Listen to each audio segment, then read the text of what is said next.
ప్రభునందు ప్రియులారా, సహోదర సహోదరులందరికీ ప్రభువైన యేసుక్రీస్తు పరిశుద్ధ నామములో నా ప్రేమ వందనాలు తెలియజేస్తున్నాను. ఈ ఉదయకాలం మనము 4632వ రోజుకు వచ్చాము. మార్నింగ్ కాన్ఫరెన్స్ లో దేవుడు తన మహాకృపను బట్టి మనల్ని నడిపిస్తున్నాడు.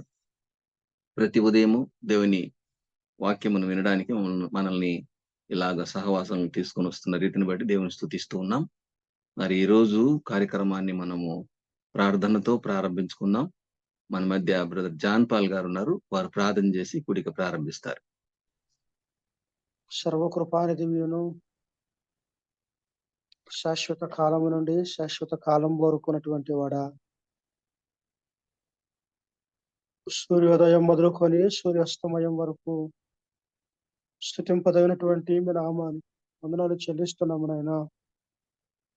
ఈ ఉదయకాల కాన్ఫరెన్స్ పరిచయ విషయంలో 4631 దినాలు ఎంతో విజయవంతముగా ముగించుకొని 32వ దినములోనికి నాయన ఈ వాక్యం కొరకు తండ్రి కొంతమంది పెద్దలతో, సేవకులతో, సహోదరులతో సహవాసం కొరకు మీ సన్నిధికి వచ్చాము నాయన. కృపతో జ్ఞాపకం చేసుకునండి. వర్ణభాషలో మీ దయ కొరకు మీ దాస్యాన్ని మీరు ఆదుకొని సహాయం చేయండి. 10 మంది ప్రార్థన విన్నపాలు కోరుతున్నారు నాయన. తండ్రి మీ సహాయం కొరకు ఎదురు చూస్తూ సర్వశక్తిమంతుడైన యేసు ప్రభు నామమున ప్రార్థించి ప్రారంభించుకుంటున్నాము తండ్రి. ఆమేన్. ఆమేన్. అన్నాలు బ్రదర్.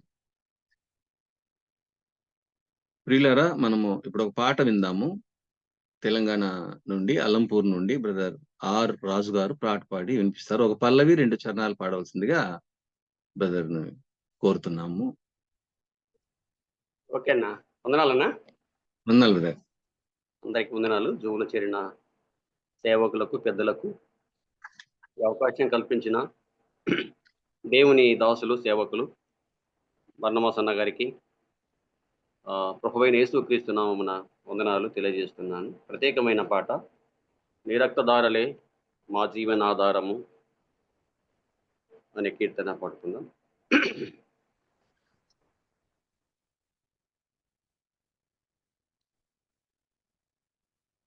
నీ రక్తధారలే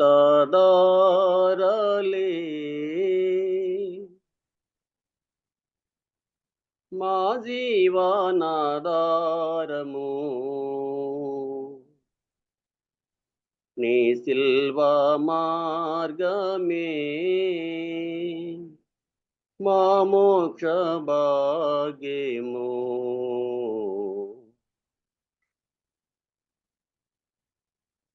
నీ రక్తధారలే మా జీవనాధారము, నీ సిల్వ మార్గమే మా మోక్ష భాగ్యము. నీ రక్తధారలే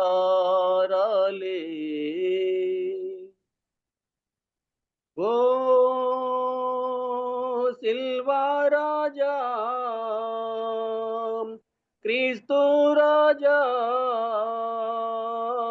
నీతి రాజా, రాజా రాజా, నీ రక్తధారలే మా జీవనాధారము, నీ సిల్వ మార్గమే మా మోక్ష భాగ్యము. నీ రక్తధారలే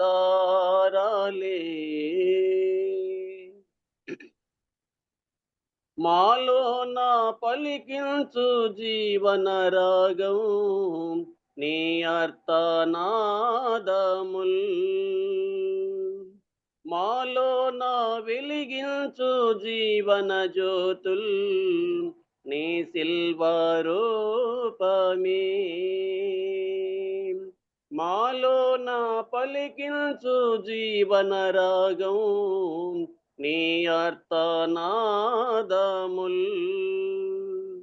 మాలో నా వెలిగించు జీవన జ్యోతుల్, నీ సిల్వరూపమే.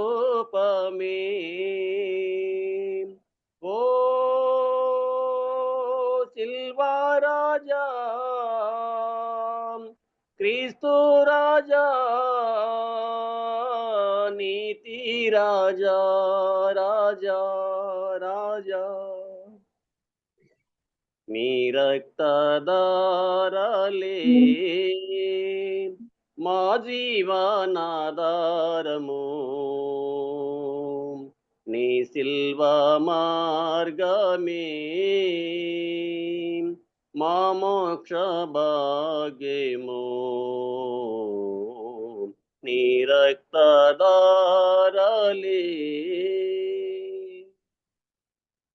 నీ సిలువ మరణము మనుజాలికంత కలిగించే రక్షణ. నీ మరణ విజయము జగమందు వెలుగొందే క్రైస్తవ విజయమై. నీ సిలువ మరణము మనుజాలికంత కలిగించే రక్షణ. నీ మరణ విజయము జగమందు వెలుగొందే క్రైస్తవ విజయమై. ఓ సిల్వరాజా, క్రీస్తు రాజా, యేసు రాజా, రాజా రాజా,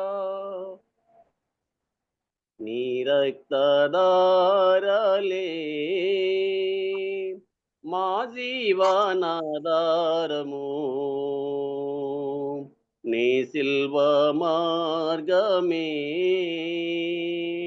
మా మోక్ష భాగ్యము.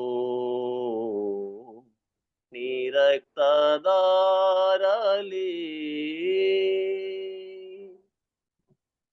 అన్న వందనాలన్నా. వందనాలు బ్రదర్. వందనాలు. చక్కని పాట పాడి వినిపించిన బ్రదర్ రాజు గారికి ప్రేమ వందనాలు. ప్రియులారా, ఇప్పుడు మనము దేవుని వాక్యాన్ని విందాం. పల్నాడు జిల్లా నుండి, నరసరావుపేట నుండి బ్రదర్ వై దేవానందం గారు మనకు వాక్యం అందిస్తారు. వారు వాక్యం అందించే ముందు బ్రదర్ బి లూకా గారు ప్రార్థన చేయాల్సిందిగా మనం చేస్తున్నాం వాక్యం కొరకు. బ్రదర్ బి లూకా గారు. అన్న వందనాలన అందరూ తల్ల ఉంచినట్లయితే ప్రార్థన చేసుకుందాం. మహాపరిశుద్ధుడు, మా అందరి ప్రాణనాథుడు, ఒక పరలోకపు తండ్రి,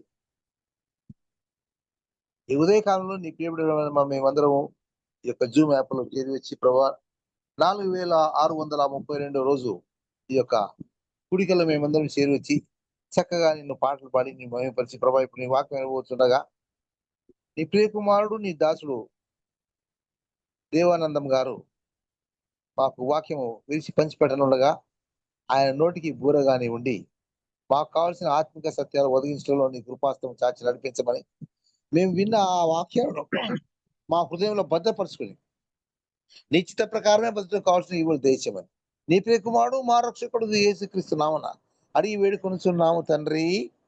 ఆమేన్. వందనాలు బ్రదర్. అన్న వందనాలన్న. ప్రియులారా, ఇప్పుడు మనం బ్రదర్ వై దేవానందం గారు వాక్యం అందిస్తుండగా శ్రద్ధగా విందాము. బ్రదర్ని ప్రేమపూర్వకంగా ఆహ్వానిస్తున్నాం. వందనం బ్రదర్.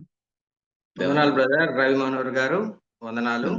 అదే విధంగా ఈ యొక్క జూమ్ మీటింగ్ లో చేరి వచ్చిన ప్రతి ఒక్క సహోదరునికి సహోదరికి ప్రేమపూర్వక వందనాలు తెలియజేసుకుంటున్నాను.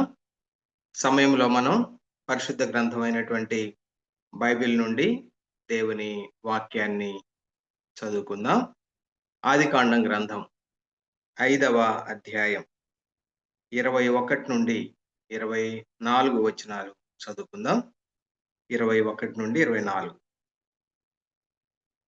హనోకు 65 ఏండ్లు బ్రతికి మెతూషెలను కనెను. హనోకు మెతూషెలను కనిన తరువాత 300 ఏండ్లు దేవునితో నడచుచు కుమారులను కుమార్తెలను కనెను. హనోకు దినములనియు 365 ఏండ్లు. హనోకు దేవునితో నడిచిన తరువాత దేవుడు అతని తీసుకుని పోయాను గనుక అతడు లేకపోయాను. చదవబడిన లేఖన భాగాలను దేవుడే తన ఆత్మ ద్వారా దీవించి మనకి పంచిపెట్టునుగాక. ప్రియ సహోదరి సహోదరులారా, ఉదయకాలం హనోకు జీవితం నుండి కొన్ని ఆత్మీయ పాఠాలను ధ్యానం చేయాలని నేను ఆశపడుతూ ఉన్నాను. షేతు సంతతిలో ఆదాము తరువాత 7వ వ్యక్తి ఈ యొక్క హనోకు. హనోకు అనేటువంటి ఇతని పేరుకి ప్రతిష్ఠితుడు అనేటువంటి అర్థం మనకి కనబడతా ఉంది. అదే విధంగా ఇక్కడే మనం 18వ వచనంలో చూస్తే హనోకు యొక్క తండ్రి ఎరెదు అని మనం చూస్తా ఉన్నాం. అదే విధంగా ఇదే వచనంలో తరువాత 25వ వచనంలో చూస్తే, లేదా 22వ వచనంలో హనోకు యొక్క కుమారుడు మెతుషెల అని చూస్తా ఉన్నాం. అయితే 5వ అధ్యాయం ఒక ప్రత్యేకమైనటువంటి అధ్యాయం ఈ ఆదికాండం గ్రంథంలో. దేవుడు తన స్వరూపంలో తన పోలికలో చేసుకున్నటువంటి మానవుడు దేవుని వలె మరణము లేనటువంటి వాడుగా చిరకాలం జీవించాలి, చిరంజీవిగా జీవించాలి. కానీ 3వ అధ్యాయంలో మొట్టమొదటి మానవులైనటువంటి ఆదాము హవ్వలు ఆజ్ఞాతిక్రమం అనేటువంటి పాపంలో పడిపోవడం ద్వారా, అది ఎలాంటి పాపమైనా సరే, పాపం అనేది పాపమే. ఆ పాపం వలన వచ్చే జీతం మరణం. ఆ మరణము యొక్క ప్రభావం అనేది మనకి 3వ అధ్యాయం తరువాత 4వ అధ్యాయంలోనే మొట్టమొదటి మరణాన్ని మనం చూస్తాం. ఆదాము హవ్వల యొక్క 2వ కుమారుడైనటువంటి హేబెలు యొక్క మరణం. అది ఎలా వచ్చిందనేది, అది హత్య. అంటే దేవుని రూపంలో దేవుని పోలికలో చేయబడినటువంటి మానవుల యొక్క 2వ కుమారుడే హత్యగా వించబడ్డాడు. మొదటి కుమారుడు ఆ హత్య చేశాడు. అంటే పాపము యొక్క భయంకరమైనటువంటి దుష్ప్రభావం దాని యొక్క భయంకరమైనటువంటి ఫలాలను ఇవ్వడం ప్రారంభించింది. పాపం వలన వచ్చే జీతం మరణం. అప్పటికి పాపం చేసినటువంటి ఆదాము హవ్వలు భౌతికంగా మరణించలేదు, కానీ ఇక్కడ ఒక భౌతిక మరణాన్ని మనం చూస్తున్నాం. వారిద్దరూ ఆత్మీయంగా మరణించారు. అదే విధంగా కయీను ఆత్మీయంగా మరణించిన వ్యక్తిగా ఉన్నాడు. కానీ హేబెలు భౌతికంగా మరణించిన మొట్టమొదటి వ్యక్తిగా మనకు కనబడతా ఉన్నాడు. దేవుని యొక్క మహాకృప, ఆయన ప్రేమతో ఆ గొర్రెపిల్ల యొక్క బలి ద్వారా ఆదాము హవ్వల పాపాలు క్షమించబడ్డాయి. వారి మట్టుకు వారు దేవుని యొక్క నీతిని తిరిగి పొందుకోగలిగారు. కానీ మొట్టమొదటి కుమారుడు ఒక హంతకుడిగా మనకి ఇక్కడ కనపడతా ఉన్నాడు. రెండవది, తల్లిదండ్రుల వలె దేవుని యొక్క విధానములో, దేవుని యొక్క మార్గములో ఆ గొర్రెపిల్ల యొక్క బలి ద్వారా హేబెలు కూడా నీతిమంతుడిగా తీర్చబడ్డాడని మనం హెబ్రీ పత్రిక 11వ అధ్యాయంలో విశ్వాస వీరుల జాబితాలో మొట్టమొదటి పేరుగా మనము హేబెలును చూస్తాం. అయితే ఆ పాపం యొక్క ప్రభావం ఎంత తీవ్రంగా ఉంటుంది, దేవుడు చెప్పినటువంటి మాట ఏ విధంగా, ఆ పండు తిన్న దినాన మీరు చనిపోతారని చెప్పి వారిని హెచ్చరించినట్లుగానే పండు తినగానే వారు ఆత్మీయంగా చనిపోయారు. కానీ దేవుని కృపతో గొర్రెపిల్ల బలి ద్వారా వారి మట్టుకు వారు రక్షించబడ్డారు. కానీ వారి సంతానమైనటువంటి మానవ జాతికి పాపాన్ని వారసత్వంగా సంక్రమింపజేశారు. ఒక మనుషుని ద్వారా పాపం, పాపం ద్వారా మరణం ఏ విధంగా ఈ భూలోకంలో ప్రవేశించిందో, అలాగే మనుషులందరూ పాపం చేయటం వలన మరణం అందరికీ సంప్రాప్తమైందనేటువంటి విషయాన్ని ఈ 5వ అధ్యాయం తేటగా రుజువు చేస్తా ఉంది. దాని ప్రభావమే వారు దేవుని యొక్క క్షమాపణ పొందుకున్నప్పటికీ కూడా, దేవుని యొక్క నీతిని తిరిగి వారు పొందుకున్నప్పటికీ కూడా అది వారికే పరిమితమైంది. కానీ ఆ పాపం యొక్క మరి ఆ యొక్క దుష్ఫలితం ఎంత తీవ్రంగా ఉంటుందనేది 5వ అధ్యాయంలోని మరణాల క్రమం మనకి తెలియజేస్తా ఉంది. మొట్టమొదటి మానవుడైనటువంటి ఆదాము మొత్తం బ్రతికినటువంటి ఏళ్ళు 930 ఏళ్ళని రాయబడింది. కానీ అప్పుడు అతడు మృతి పొందాడు. 930. ఈ రోజుల్లో వర్తమాన దినాల్లో మనం మన కళ్ళ ముందు మనుషుల యొక్క ఆయు ప్రమాణం మోషే గారు చెప్పినట్టు 90వ కీర్తనలో 70 సంవత్సరాలు, అధిక బలం ఉంటే 80 సంవత్సరాలు. ఆ పరిస్థితులు మనం ఇప్పుడు మన కళ్ళ ముందు సేమ్ అదే ఆయు ప్రమాణాన్ని మనం చూస్తున్నాం. ఇక్కడ మొట్టమొదటి మానవుడే 930 ఏళ్ళు బ్రతికాడు. కానీ అప్పుడు అతడు మృతి పొందెను. తర్వాత షేతు, అప్పుడు అతడు మృతి పొందెను. 100 ఏళ్ళు బ్రతికాడు. 912 ఏళ్ళు బ్రతికాడు.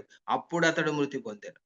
ఈ విధంగా హనోకు పైన ఉన్నటువంటి 6గురు గురించి కూడా వారు ఎన్ని వందల సంవత్సరాలు బ్రతికిన అప్పుడు అతడు మృతి పొందాను. అదే విధంగా ఈనాడు మనం ధ్యానం చేయాలని అనుకుంటున్నటువంటి ఈ యొక్క వ్యక్తి హనోకు కూడా మరి విషయంలో ఈ యొక్క మరణం అనేది హనోకుని తాకలేకపోయింది. చూడండి, ఇక్కడే దేవుని కృపను మనం అర్థం చేసుకుంటా ఉన్నాం. పాపం యొక్క ఆ తీవ్రమైనటువంటి దుష్ఫలితాలు ఒక ప్రక్క ప్రభావం చూపిస్తూ ఉండగా, దేవుడు తన యొక్క భవిష్యత్ సంకల్పాన్ని, భవిష్యత్ ఏర్పాటుని హనోకు విషయంలో మనకు ఒక రుజువుగా చూపెట్టాడు. అదే ప్రభు అయినటువంటి యేసుక్రీస్తు వారిలో మరణములో నుండి జీవములోనికి దాటించబడటం. ఒకవేళ గనక ఈ రోజు మన ప్రభు అయినటువంటి యేసుక్రీస్తు వారు వస్తే దేవుని మహాకృపను బట్టి భౌతికంగా సజీవులుగా ఉన్నాం. మనం ఆత్మీయంగా సజీవులుగా చేయబడ్డాం. ఒక దినాన మనం నమ్మినటువంటి దినాన నేనొక దినం, మీరొక దినం. ఆ విధంగా ఇక్కడున్న సహోదరి సహోదరులందరూ కూడా ఆయా దినాల్లో వారు భౌతికంగా బ్రతికే ఉన్నప్పటికీ కూడా ఆత్మీయంగా మనం అందరం చనిపోయిన వారం. కానీ ప్రభు నమ్ముకున్న దినాన ఆత్మీయంగా కూడా తిరిగి బ్రతికించబడ్డాం. ఇప్పుడు మనం క్రీస్తు యేసులో సజీవులం. భౌతికంగా సజీవులం, ఆత్మీయంగా సజీవులం.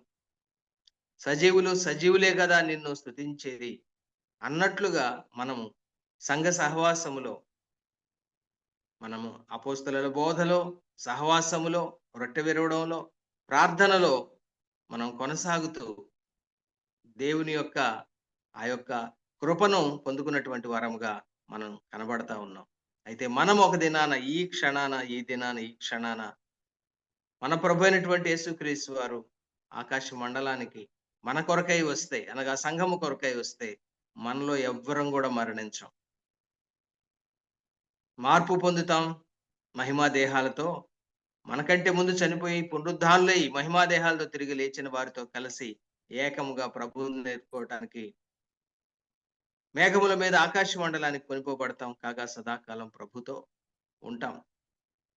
ఆ యొక్క సత్యాన్ని, అనగా ఎప్పుడో వేల సంవత్సరాల తర్వాత, అంటే హానోకు కాలానికి 1000 సంవత్సరాల తర్వాత జరగబోయేటువంటి ఈ యొక్క సంభవానికి ఒక రుజువుగా హనోకు యొక్క జీవితాన్ని దేవుడు ఇక్కడ మన కొరకు రాయించాడు. మనం చూస్తాం, హనోకు ఒక ఎక్సెప్షన్ లాగా ఈ 5వ అధ్యాయంలో మనకు కనబడుతున్నాడు. అయితే కింద 10వ వాడు నోవహు కూడా కనపడతాడు కానీ నోవహు ఆ తర్వాత అధ్యాయంలో మృతి పొందినట్లు మనకి కనబడతాడు తర్వాత అధ్యాయాల్లో. అయితే ఈ యొక్క మరణము యొక్క దుష్ప్రభావం ఈ వ్యక్తిని సోకలేదు. కారణం ఏంటంటే దేవుని కృప అక్కడ మనకు కనబడతా ఉంది. ఆ సంగతులు కొన్ని మనము ఈరోజు మనకున్నటువంటి సమయంలో మనము గమనించుకుందాం. ఇక్కడ మనం చూసినట్లయితే హనోకు అనేకమైనటువంటి ప్రత్యేకతలు కలిగిన వ్యక్తిగా మనము చూస్తా ఉన్నాం. మొట్టమొదటిగా ఇతడు 65 సంవత్సరాల జీవితం, తరువాత 300 సంవత్సరాల జీవితం. ఇతడు మొత్తం 365 ఏండ్లు. ఇక్కడ చూడండి, మిగతా వారికి ఏమని రాయబడిందంటే, అది మరణాన్ని గురించి వ్రాయబడింది నిజమే, కానీ ఈ పైన చెప్పబడినటువంటి 6 వ్యక్తులు వారి యొక్క భౌతిక జీవితాల గురించి వ్రాయబడింది గాని వారి యొక్క ఆత్మీయ జీవితాన్ని గురించి ఎవరి విషయంలో కూడా ప్రస్తావించబడలేదు. అది గమనించవచ్చు మనం. వారి యొక్క భౌతిక జీవితం గురించి అక్కడ రాయబడింది. ఆదాము కానివ్వండి, షేతు కానివ్వండి, ఎనోషు కానివ్వండి, కేయినాను, మహలేలు, ఏరెదు, అనోకు మనకు అక్కడ వ్రాయబడలా. కానీ 4వ అధ్యాయంలో షేతు పుట్టిన తర్వాత ఒక మార్పు వారి యొక్క భక్తి జీవితంలో, వారి యొక్క ప్రార్థనా జీవితంలో ఒక మార్పుని మనం గమనిస్తాం. ఆదికాండం గ్రంథం 4వ అధ్యాయం 25, 26 వచనాలు మనం చూసినప్పుడు ఆదాము మరలా తన భార్యను కూడినప్పుడు ఆమె కుమారుని కని. ఇక్కడ మనకి కొద్దిగా ఆశ్చర్యకరమైనటువంటి మాట ఏంటంటే ఆదాము యొక్క పెద్ద కుమారుడు కయీను అప్పటికే అతడు వివాహాలు చేసుకున్నాడు, పిల్లలు కని ఉంటాడు. కానీ ఇక్కడ పరిశుద్ధాత్ముడు మోషే గారి ద్వారా ఏం రాయించాడంటే ఆదాము మరలా తన భార్యను కూడినప్పుడు ఆమె కుమారుని కని కయీను చంపిన హేబెలునకు ప్రతిగా దేవుడు నాకు మరి ఒక సంతానాన్ని నియమించాడు అనేటువంటి మాటలో ఈ 100 సంవత్సరాల వారి యొక్క జీవిత మరి ఆ యొక్క పరిమాణంలో కయీను అప్పటికే ఎంతో మంది బిడ్డలను కనుండొచ్చు. ఆదాము హవ్వలు ఎంతో మంది బిడ్డలను కనుండొచ్చు. ఎందుకంటే ఇక్కడ కయీను వివాహం చేసుకున్నాడు అంటే ఖచ్చితంగా అతను వివాహం చేసుకుంది ఆదాము హవ్వల సంతానాన్నే. కానీ ఇక్కడ ఎందుకు దేవుడు మోషే గారి ద్వారా పరిశుద్ధాత్ముడు ప్రత్యేకంగా హవ్వ తను పలికిన మాటలు, తనలో తాను చెప్పుకున్న మాటలు ఈ విధంగా వ్రాశాడు అంటే మనం ఇందాకే చెప్పుకున్నాం. ఈ హనోక్ అనేటువంటి వ్యక్తి షేతు సంతతిలో ఆదాము తర్వాత 7వ వాడు అని. అంటే ఇక్కడ ఒక సంతతి, ఒక లీనేజ్ అనేది మనకు కనబడతా ఉంది. కయీను సంతతి అనేది ఒక ప్రక్కన మనకు ఒక గుంపు కనబడతా ఉంటే, ఒక గ్రూప్ కనబడతా ఉంటే ప్రజల్లోనే ఇప్పుడు క్రొత్తగా షేత్ అనేటువంటి వ్యక్తి పుట్టిన తర్వాత దేవుడు నాకు మరి ఒక సంతానాన్ని నియమించాడు. చూడండి, ఆమె ఆత్మ పూర్వకంగా అనగా ఆత్మ బలముతో అదే విధంగా దేవుని జ్ఞానంతో చెప్పినటువంటి మాట ఇది. ఎందుకంటే కయీను ఎలాంటి వాడు అంటే కయీను గురించి యోహాను మొదటి పత్రిక 3వ అధ్యాయంలో చాలా స్పష్టంగా అక్కడ రాయబడింది. అతడు దుష్టుని సంబంధం రాయబడింది. ఇంకా మిగతా లక్షణాలు చాలా అక్కడ చెప్పబడ్డాయి. అతడు ఒక అసూయ పరుడని, అతడు కోపిష్టని, రకరకాలుగా అతని యొక్క మరి రాయబడినటువంటి చరిత్ర నుండి మనము అతని యొక్క లక్షణాలు మనం అక్కడ వినొచ్చు. కాకపోతే అక్కడ రాయబడినటువంటి మాట ఏంటంటే ఒక్క మాట నేను జ్ఞాపకం చేస్తాను. యోహాను మొదటి పత్రిక 3వ అధ్యాయం 12వ వచనంలో అక్కడ యోహాను గారు రాసింది ఏంటంటే మనము కయీను వంటి వారమై ఉండరాదు. మనం అంటే ఇక్కడ ఎవరి గురించి మాట్లాడుతున్నాడు? ఎవరైతే ప్రభు అయినటువంటి యేసుక్రీస్తు వారి నామంలో విశ్వాసం ఉంచి రక్షించబడి తండ్రి అయిన దేవుని యొక్క కుమారుడైన యేసుక్రీస్తు ప్రభు వారి యొక్క సహవాసంలోకి పిలువబడి ఆ సహవాసంలో కొనసాగుతూ ఉన్నారు అనగా మనం ఒక తేలిక పదం ద్వారా దాన్ని చెప్పాలంటే సంఘముగా కొనసాగుతున్నటువంటి విశ్వాసులందరినీ కలుపుకొని తనతో సహా యోహాన్ గారు మాట్లాడుతుంది ఏంటంటే మనము అంటున్నాడు. అంటే విశ్వాసులు అనేటువంటి మనము కయీను వంటి వారమై ఉండరాదు. అది మనమందరం ఎలా ఉండాలి అంటే మనం కయీను హేబెలు మనకి ఇద్దరు కనపడతారు, కానీ హేబెల్ లేడు, హేబెలుకు సంతానం లేదు. కాబట్టి అక్కడ పర్టికులర్ గా ప్రత్యేకంగా పరిశుద్ధాత్ముడు హవ్వ ద్వారా పలికించాడు. ఏమని? కయీను చంపిన హేబెలునకు ప్రతిగా అంటున్నాడు. అంటే హేబెలు క్రమంలో లేదా హేబెలు ఏ విధంగా నీతిమంతుడిగా జీవించాడో అలాంటి ఒక క్రమాన్ని లేదా అతని యొక్క లీనేజ్ ని, వంశావళిని, అతని సంతతిని ఇక్కడ మనకి చూపిస్తా ఉన్నాడు. ఒక పక్క కయీను సంతతి, రెండో పక్క షేతు సంతతి అనేది ఇక్కడ మనం చూస్తా ఉన్నాం.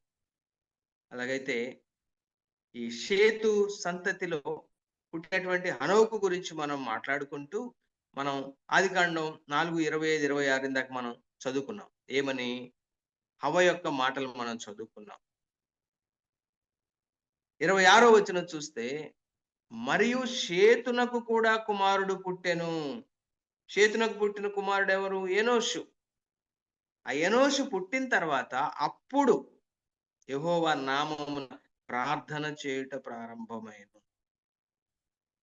ఎనోషు పుట్టిన తర్వాత యెహోవా నామాన ప్రార్థన చేయడం ప్రారంభమైంది. చూడండి, అలాంటి వంశములో నుంచి వచ్చినటువంటి ఇదంతా కూడా షేతు లీనేజ్. ఆదాము, షేతు, ఆ విధంగా తర్వాత ఎనోషు, కేయినాను, మహలేలు, ఎరెదు, హనోకు. ఈ హనోకు 65 ఏండ్ల జీవితం, 300 ఏండ్ల జీవితం ప్రత్యేకంగా చెప్పబడింది. ఎందుకంటే 65 ఏండ్లు బ్రతికిన తర్వాత మెతుషెలను కన్నాడు. అతను కుమారుణ్ణి కనడం అతని జీవితములో దాన్ని ఏమంటాము అంటే ఒక గొప్ప మార్పుకు కారణమైంది. ఎందుకది మనకైతే తెలియదు, కానీ అతని కుమారుడు పుట్టిన తర్వాత 300 ఏండ్లు దేవునితో నడిచాడు అని మనం చూస్తా ఉన్నాం. అలాగైతే దేవునితో నడిచినటువంటి ఈ యొక్క హనోకు విశ్వాస వీరుడు అని మనకి కనబడతా ఉన్నాడు. నేను హెబ్రీ పత్రిక 11వ అధ్యాయం 5వ వచనంలో నుండి 5-6 వచనాల్లో ఈ యొక్క హనోకును గురించినటువంటి శ్రేష్టమైనటువంటి సంగతులను మనం అక్కడ చూడగలం. చూడండి, విశ్వాసమును బట్టి హనోకు అనేటువంటి మాట మొట్టమొదటిగా మనం చూస్తున్నాం. అంటే ఇతడు విశ్వాసి మాత్రమే కాదు, ఈ యొక్క 11వ అధ్యాయంలో ఉన్నటువంటి వ్యక్తులందరూ సహోదరులు, లేదా పురుషులైనా స్త్రీలైనా కూడా ఇక్కడ పేర్కొనబడినటువంటి ప్రతి ఒక్కరు కూడా విశ్వాసులు మాత్రమే కాదు, మనందరం విశ్వాసులమే. కానీ వీరు విశ్వాస వీరులు. ఎందుకు వీరు విశ్వాస వీరులు అయ్యారంటే, వారు విశ్వాసం ద్వారా సాక్ష్యం పొందినటువంటి వారు. విశ్వాసం ద్వారా ఎన్నో గొప్ప కార్యాలు జరిగించినటువంటి వారు. ఆ మాట మనం చివరిలో మనం చూడగలం. ఆ విశ్వాసాన్ని బట్టి తమ జీవితంలో ఎదురైన ఎలాంటి పరిస్థితినైనా కూడా ఆ విశ్వాసం ద్వారా వారు ఎదుర్కొని విజయం పొందినటువంటి వారు. విశ్వాస జీవితంలో ఓడిపోయిన వారు కారు వీరు. విశ్వాస జీవితంలో విజయ వీరులు వారు. కాబట్టి ఈ యొక్క విశ్వాస వీరుల పట్టికలో వారు చేర్చబడ్డారు. విశ్వాసమును బట్టి హనోకు, అంటే హనోకు విశ్వాసి మాత్రమే కాదు, విశ్వాస వీరుడు. మరణం చూడకుండా కొనిపోబడ్డాడని చూస్తా ఉన్నాం. తర్వాత తన గురించి మాట్లాడుకుందాం.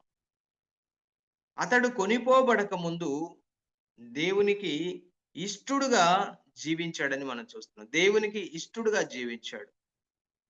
అలాగైతే దావీదు భక్తుడు 16వ కీర్తన 3వ వచనంలో ఒక అద్భుతమైనటువంటి మాట చెప్తా ఉన్నాడు. ఎవరు దేవునికి ఇష్టలైనటువంటి మాట గురించి ఆయన రాస్తూ ఏమన్నాడు అంటే, నేను ఇలాగందును, భూమి మీదనున్న భక్తులే శ్రేష్ఠులు, వారు నాకు కేవలము ఇష్టలు.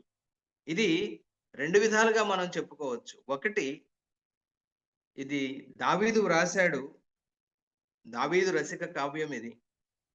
దావీదు మాటలుగా మనం చెప్పుకోవచ్చు. ఎందుకంటే మనం కూడా విశ్వాసులుగా ఎవరిని ఇష్టపడతాం? అందరితో సహవాసం చేస్తాం. విశ్వాసులు అవిశ్వాసులతో చేయమని దేవుడే చెప్పాడు. అవిశ్వాసులతో సహవాసం చేయకుండా ఉండాలి అని మనం అనుకుంటే ఈ లోకాన్ని విడిచిపెట్టి వెళ్ళిపోవాలి అన్నాడు పౌలు గారు.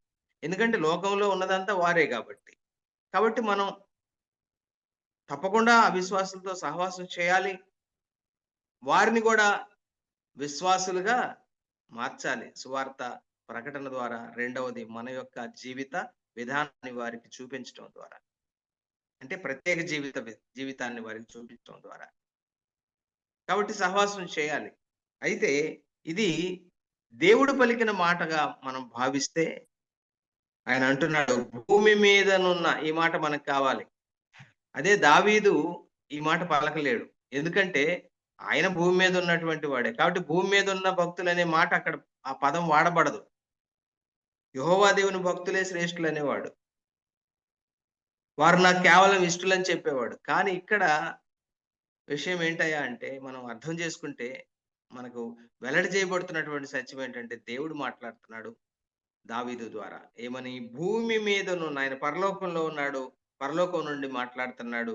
ఏమంటున్నాడంటే భూమి మీదనున్న భక్తులే శ్రేష్ఠులు, వారు నాకు కేవలము ఇష్టులు అని చెప్తా ఉన్నాడు. భూమి మీద ఉన్న భక్తులు శ్రేష్ఠులు అని చెప్తా ఉన్నాడు. అవును, ఎవరు అంటే ఇదిగో ఇక్కడ ఈనాటి మన వర్తమాన అంశంలోని ముఖ్యమైనటువంటి వ్యక్తి ఈ హనోకు. ఇతడు శ్రేష్ఠుడు అని మనం చూస్తున్నాం. దేన్ని బట్టి? ఆయన యొక్క భక్తిని బట్టి, ఆయన భక్తి జీవితాన్ని బట్టి శ్రేష్ఠుడు అని మనం చూస్తా ఉన్నాం. అలాగైతే ఈ యొక్క హనోకు యెహోవా దేవుని యొక్క భక్తుడు. ఆయన దేవునికి ఇష్టుడని మనం చూసాం కదా. ఏ విధంగా ఇష్టుడయ్యాడు అంటే ఆయన యొక్క భక్తి జీవితాన్ని బట్టి, నమ్మకమైనటువంటి భక్తి జీవితాన్ని బట్టి.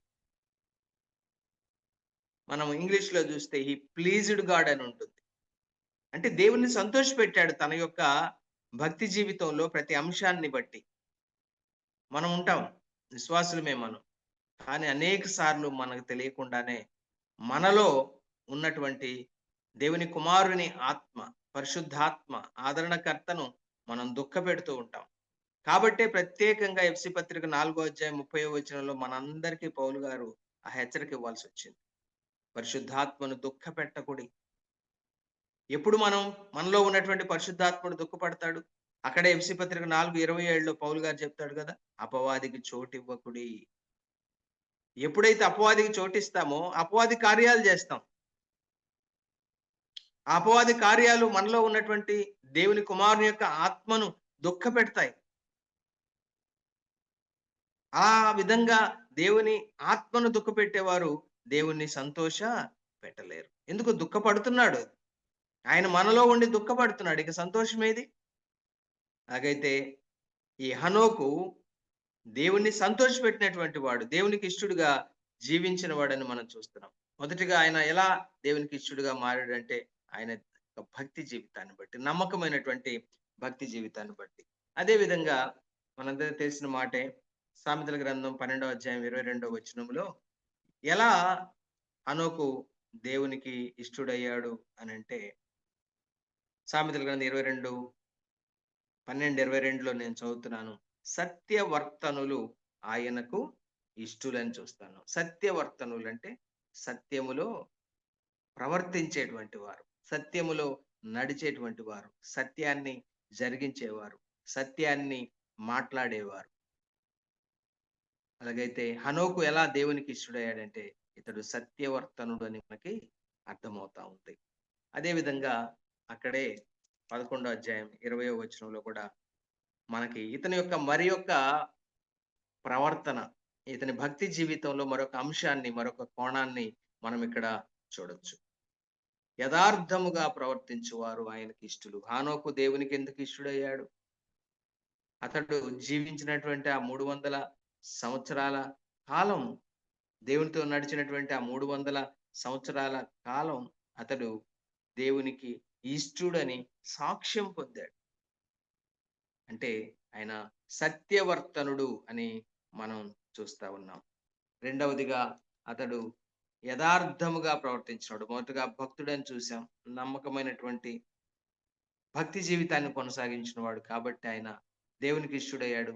రెండవదిగా అతడు సత్యవర్తనుడని చూసాం. సత్యము అనగా మన ప్రభు అయిన యేసుక్రీస్తు వారు. నేనే మార్గమును, సత్యమును, జీవమునని చెప్పిన మన ప్రభు అయినటువంటి యేసుక్రీస్తు వారే సత్యం. యేసు ప్రభు వారు పిలాతు దగ్గరికి ఒక నేరస్తుడిగా విచారణ నిమిత్తం తీసుకొని రాబడినప్పుడు వారి మధ్య జరిగిన సంభాషణలో ప్రభు అయినటువంటి యేసుక్రీస్తు వారు అన్నాడు, సత్యమును గూర్చి సాక్ష్యం ఇచ్చుటకు నేను ఈ లోకంలో పుట్టాను, అందుకొరకే నేను ఈ లోకానికి వచ్చాను అన్నాడు. అతనికి అర్థం కాల పిలాతుకి సత్యం అనగా ఏమిటి అన్నాడు. అవును, లోకానికి సత్యం అర్థం కాదు. ఈనాడు సత్యం తెలుసుకోకనే, సత్యాన్ని ఎరగకనే అనేక మంది సత్యాన్ని వ్యతిరేకిస్తున్నారు. అంటే మన ప్రభు అయినటువంటి యేసుక్రీస్తు వారిని వ్యతిరేకిస్తున్నారు. ఆయన యొక్క సువార్తను వ్యతిరేకిస్తున్నారు. ఆయన యొక్క సంఘాన్ని వ్యతిరేకిస్తున్నారు. ఒకప్పుడు ఈ సత్యం ఎరగక నా మట్టుకు నేను సత్యవంతుడిని అనుకొని, సత్యమంతా నాకే తెలుసు అనుకొని, తార్సు పట్టణానికి చెందిన సౌలు అనేటువంటి వ్యక్తి సత్యాన్ని వ్యతిరేకించాడు. ఈ సత్యం అనేది లేకుండా చేస్తాననుకున్నాడు. కానీ అతడే సత్యానికి సాక్షిగా మారాడు, పౌలుగా మారాడు. అలాగైతే హనోకు దేవునికి ఇష్టడు అన్నప్పుడు ఆయన మచ్చలేని భక్తి జీవితాన్ని, దేవునికి ఇష్టమైన భక్తి జీవితాన్ని జీవించిన వాడు కాబట్టి దేవునికి ఇష్టడయ్యాడు. రెండవది, అతడు సత్యాన్ని అనుసరించి నడిచాడు, సత్యవర్తనుడుగా జీవించాడు. హనోకు దేవునికి ఇష్టడయ్యాడు. మూడవది, హనోకు యథార్థముగా ప్రవర్తించాడు కాబట్టే దేవునికి ఇష్టడయ్యాడని చూస్తున్నాం. ఇక్కడ మనం హెబ్రీ పత్రిక 11వ అధ్యాయం 5వ వచనంలో చూసినప్పుడు అతడు కొనిపోబడిన సంగతిని రాస్తూ, కొనిపోబడక ముందు ఒక దినాన ఈ యొక్క మాట మనలో ప్రతి ఒక్కరి విషయంలో నెరవేరుద్దండి. ఏంటది అంటే కొనిపోబడక ముందు అనే మాట. ఏంటి కొనిపోబడటం అనేది? అది రెండు విధాలుగా జరగచ్చు. ఒకటి, మనం మరణించడం ద్వారా మనం కూడా కొనిపోబడతాం. మనకున్న భాగ్యం ఏంటంటే, అనగా విశ్వాసులకి, రక్షణ పొందిన వారికి ఉన్న భాగ్యం ఏంటంటే, మనం ఈ లోకంలో భౌతికంగా చనిపోయిన తర్వాత మన యొక్క ఆత్మను పరదేశకు తీసుకువెళ్ళటానికి దేవదూతలు వస్తారు. దేవదూతలు వచ్చి మన ఆత్మను పరదేశకి తీసుకెళ్తారు. ఇది యేసు ప్రభు వారే మనకు చెప్పిన మాటల్లో మనకు రుజువు. లూకాసు వార్త 16వ అధ్యాయంలో పేదవాడైనటువంటి లాజరు చనిపోయినప్పుడు అతన్ని పరదేశకు తీసుకెళ్ళటానికి దేవదూతలు వచ్చారు. దేవదూతలచ్చే అతడు పరలోకానికి, పరదేశకి కొనిపోబడ్డాడు. కానీ ఆ యొక్క ధనవంతుడు చనిపోయినప్పుడు దేవదూతలు రాలేదు, దయ్యాలు రాలేదు. తన మట్టుకు తానే పాతాళానికి దిగిపోయాడు అంతే. ఇది మన భాగ్యం. ఏది? పరదేశకు దేవదూతలచే కొనిపోబడటం మన భాగ్యం. అంటే కొనిపోబడటం అనేది రెండు విధాలుగా జరగవచ్చు. ఒకటి, మనమే గనక మరణిస్తే మనము కొనిపోబడతాం దేవదూతల చేత పరదేశకి. ఒకవేళ ఈరోజు ఈ క్షణాన ప్రభు వస్తే మనము కొనిపోబడతాం, హనోకు వలె మరణం చూడకుండా కొనిపోబడతాం. ఎంత సంతోషకరమైన సంగతి. కాబట్టి కొనిపోబడటం అనేది ఖాయం. మన విషయంలో ప్రతి మానవుడు కొనిపోబడాల్సిందే. విశ్వాసములో ఉన్నటువంటి, అనగా రక్షించబడినటువంటి ప్రతి ఒక్క సహోదరుడు, సహోదరి, ప్రతి ఒక్కరు కూడా కొనిపోబడాల్సిందే. కాకపోతే కొనిపోబడబోయే దినం వరకు కూడా నీవు నేను ఎలా జీవిస్తున్నామనేది, దేవునికి ఇష్టలుగా జీవించాలి. రెండవది, అతడు సాక్ష్యం పొందినటువంటి వాడుగా, ఈ దేవునికి ఇష్టడని నేను చెప్పుకుంటే కుదరదు, హనోకు చెప్పుకుంటే కుదరదు, లేకపోతే మరొకళ్ళు మనం చెప్పుకుంటే కుదరదు. అతడు సాక్ష్యం పొందాడు అంటే ఈ సాక్ష్యం అనేది నా మట్టుకు నేను చెప్పుకుంటే సాక్ష్యం కాదు. ఈ సాక్ష్యాన్ని గురించి యేసు ప్రభు వారు శరీరధారిగా జీవిస్తున్న దినాల్లో ఒక సందేహం వచ్చింది. ఒక మాట మీకు చూపిస్తాను. యోహాను సువార్త 8వ అధ్యాయం, యోహాను సువార్త 8వ అధ్యాయం 13-14 వచనాలు. 13-14 వచనాలు. కాబట్టి పరిసయ్యులు, నిన్ను గూర్చి నీవే సాక్ష్యం చెప్పుకొనుచున్నావు, నీ సాక్ష్యము సత్యము కాదు అని యేసు ప్రభు వారితోనే అంటున్నారు.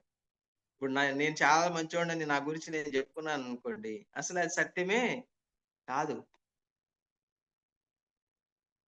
ఇక్కడ అదే మాటని యేసు ప్రభు వారిని కూడా ఒక సాధారణమైనటువంటి మానవుడిగానే భావించి, నిన్ను గురించి నీవు సాక్ష్యం చెప్పుకుంటున్నావు, అది సత్యం కాదు అంటే యేసు ప్రభు వారు ఏం జవాబిచ్చారో చూడండి. యేసు, నేను ఎక్కడి నుండి వచ్చితునో ఎక్కడికి వెళ్ళుదునో నేను ఎరుగుదును గనుక నన్ను గురించి నేను సాక్ష్యము చెప్పుకొనినను, నా సాక్ష్యము సత్యమే అంటా ఉన్నాడు. నా సాక్ష్యము సత్యమే. అయితే అంతకు ముందు జరిగినటువంటి మరొక సంభాషణలో యేసు ప్రభు వారు మరొక సత్యాన్ని వెల్లడి చేశాడు. ఏమిటా సత్యం అంటే చూడండి, యోహాను సువార్త 5వ అధ్యాయం 31వ వచనం. ఇక్కడ మరొక కోణంలో దేవుడు యేసు ప్రభు వారు మాట్లాడితే ఏమంటున్నాడంటే, నన్ను గూర్చి నేను సాక్ష్యము చెప్పుకొనిన ఎడల నా సాక్ష్యము సత్యము కాదు. ఇందాక వీళ్ళు పరిసయ్యులు అన్నటువంటి మాట అదే.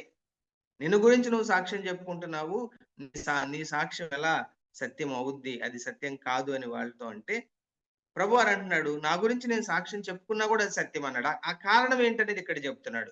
32వ వచనం చూస్తే, నన్ను గూర్చి సాక్ష్యం ఇచ్చువాడు వేరొకడు కలడు, ఆయన నన్ను గూర్చి ఇచ్చు సాక్ష్యము సత్యము అని ఎరుగుదును అంటా ఉన్నాడు. అంటే సాక్ష్యం అనేది వేరొకరు ఇవ్వాలి. ఎవరిస్తున్నారు?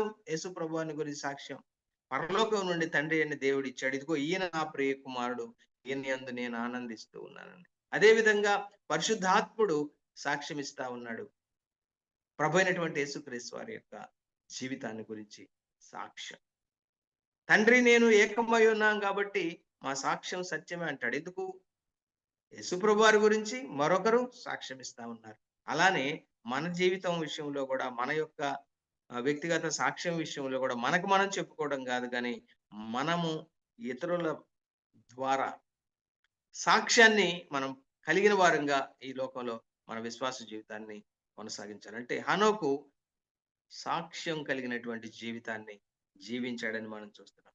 మనం లేఖనాల్లో అనేక మంది మనకి వ్యక్తులు కనబడతారు.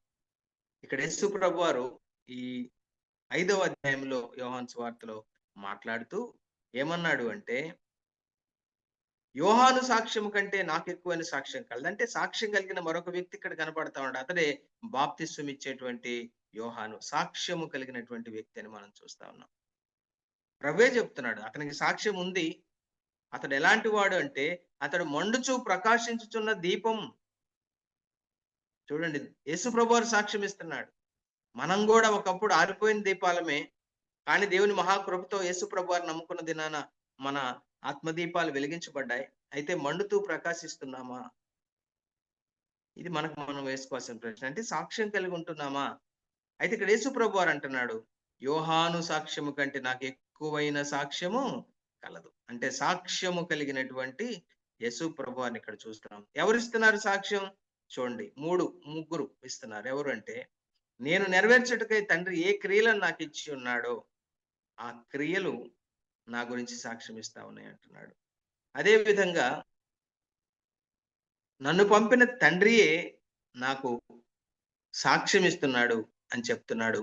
అదే విధంగా ప్రభు అయినటువంటి యేసుక్రీస్తు వారిని ఎరిగినటువంటి వారు సాక్ష్యం ఇచ్చారు. ఉదాహరణకి పేతురు ఏమన్నాడు? అయ్యా, నీవు జీవము కలిగిన దేవుని కుమారుడు అయినటువంటి క్రీస్తు అన్నాడు. సాక్ష్యం. కాబట్టి సాక్ష్యం కలిగినటువంటి జీవితం మనం జీవించాలి. అదే విధంగా మనకి తిమోతి కనబడతాడు. తిమోతి జీవించేటువంటి తన యొక్క పట్టణములో అంత మాత్రమే కాదు, ఆ యొక్క ఇతర పట్టణాల్లో కూడా ఉన్నటువంటి సహోదరుల ద్వారా సాక్ష్యం పొందినటువంటి తిమోతిని అపోస్తుల కార్య గ్రంథం 16వ అధ్యాయంలో మనం చూస్తాం. అక్కడ చూస్తే ఇతడు లుస్త్రలోను ఈకొనియలోను ఉన్న సహోదరుల వలన మంచి పేరు పొందినటువంటి వాడు అని మనం చూస్తాం. ఈ విధంగా ఒక విశ్వాసి ఈ లోకంలో జీవించేటప్పుడు సాక్ష్యము కలిగి జీవించడం అనేది కూడా ఎంత ముఖ్యమో హనోకు మనకు, అదే విధంగా ప్రభువైన యేసుక్రీస్తు వారు, బాప్తిస్మం ఇచ్చే యోహాను, తిమోతి, అదే విధంగా అనేక మంది సాక్ష్యం కలిగినటువంటి భక్తులు మనల్ని హెచ్చరిస్తా ఉన్నారు. ఇంత మాత్రమే కాదు, హనోకు ఒక ప్రవక్త అని మనం చూస్తా ఉన్నాం. మొట్టమొదటిగా అంటే ఆదికాండం గ్రంథంలో మనకి వ్రాయబడలేదు, కానీ యేసు ప్రభు వారి సహోదరుడైనటువంటి యూదా మనకి హనోకు ఒక ప్రవక్త అనే విషయాన్ని మనకు తెలియజేస్తా ఉన్నాడు. మనం యూదా పత్రికలో చూస్తే 14-15 వచనాలు కలిసి ఉంటాయి. ఆదాము మొదలుకొని 7వ వాడైన హనోకు కూడా వీరిని గూర్చి ప్రవచించి ఇట్లా, నేను వీరు అంటే అక్కడ భక్తిహీనుల గురించి మాట్లాడుతున్నాడు. భక్తిహీనుల గురించి మాట్లాడుతూ వారికి ఎలాంటి శిక్ష రాబోతా ఉందో తెలియజేస్తూ ఇంకా ఏమన్నాడంటే, ఇదిగో అందరికీ తీర్పు తీర్చుటకును వారిలో భక్తిహీనులందరినూ భక్తిహీనముగా చేసిన వారి భక్తిహీన క్రియలన్నింటిని గూర్చి భక్తిహీనులైన పాపులు తనకు విరోధముగా చెప్పిన కఠినమైన మాటలన్నిటిని గూర్చి వారిని ఒప్పించుటకును ప్రభువు తన వేవేల పరిశుద్ధుల పరివారముతో వచ్చెను. చూడండి ఎంత అద్భుతం! ఆదాము మొదలుకొని 7వ వాడు. కానీ ఇంకా జరగలేదు. మనకి కూడా భవిష్యత్తే యేసు ప్రభు వారి యొక్క రెండవ రాకడలోని రెండవ భాగం, ఆయన యొక్క ప్రత్యక్ష రాకడ, ఆయన వేవేల పరిశుద్ధులతో ఈ భూమి మీదకి దిగి వచ్చేటువంటి రాకడ. ఇది రెండవ రాకడలోని రెండవ భాగం. నిజానికి రెండవ రాకడని దీన్నే అంటాం. సంఘం ఎత్తబడడం అనేది, అది rapture. It is not return, it's the rapture of the church. But actual return ప్రత్యక్షంగా రావడం. అదే పక్క పేజీలో కూడా ఆ ర్యాప్చర్ గురించి యోహాన్ గారు కూడా రాశారు. యేసు ప్రభు వారి శిష్యుడు అయినటువంటి యోహాన్ 1వ అధ్యాయం 7వ వచనం చూస్తే, ఇదిగో ఆయన మేఘారూఢుడై వచ్చుచున్నాడు, ప్రతి నేత్రము ఆయనను చూచును, ఆయనను పొడిచిన వారును చూచెదరు, భూజనులందరూ ఆయనను చూచి రొమ్ము కొట్టుకొందరు. అవును, ఆమేన్. చూడండి, ఒకే విషయాన్ని యేసు ప్రభు వారి యొక్క రెండవ రాకడని యోహాను క్రొత్త నిబంధన కాలపు వాడు, క్రొత్త నిబంధన కింద ఉన్నవాడు, క్రీస్తు శకములోని వాడు. కానీ క్రీస్తు పూర్వములోని వ్యక్తి ఆదాము మొదలుకొని 7వ వాడే యేసు ప్రభు వారి యొక్క రెండవ రాకడను గురించి ప్రవచించాడు. అంటే యేసు ప్రభు వారి యొక్క రెండవ రాకడను గురించి ప్రవచించిన మొట్టమొదటి ప్రవక్త హనోకు అని మనం చూస్తా ఉన్నాం. అలాగైతే ఇతడు ఎలా చెప్పగలిగాడు? యేసు ప్రభు వారి యొక్క రాకడను ఎలా మరి ఆయన ప్రవచించగలిగాడు అని అంటే, మనకి పేతురు గారు దానికి జవాబు చెప్తా ఉన్నాడు, దానికి క్లూ ఇస్తా ఉన్నాడు. ఏమిటయ్యా అంటే, పేతురు రాసిన 2వ పత్రిక 1వ అధ్యాయం 20-21 వచనాలు. అక్కడ చూస్తే, ఒకడు తన ఊహను బట్టి చెప్పుట వలన లేఖనములో ఏ ప్రవచనము పుట్టదని మొదట గ్రహించుకోవాలి. ఇది ప్రవచనం, హానోకు చెప్పిన ప్రవచనం. అంటే ఇక్కడ ఆయన తన ఊహను బట్టి చెప్పల, తన యొక్క ఆలోచనను బట్టి చెప్పలేదు. కానీ ఇక్కడ ఏమంటున్నాడు అంటే, ఏలయనగా ప్రవచనం ఎప్పుడు మనుష్యుని ఇచ్ఛను బట్టి కలగలేదు. అంటే ఆయన యొక్క ఇచ్ఛ అంటే కోరికను బట్టి కలగలేదు. హనోకు యొక్క కోరికను బట్టి ఆయన యేసు ప్రభు వారి యొక్క రెండవ రాకడ ప్రవచనాన్ని ఆయన చెప్పలేదు.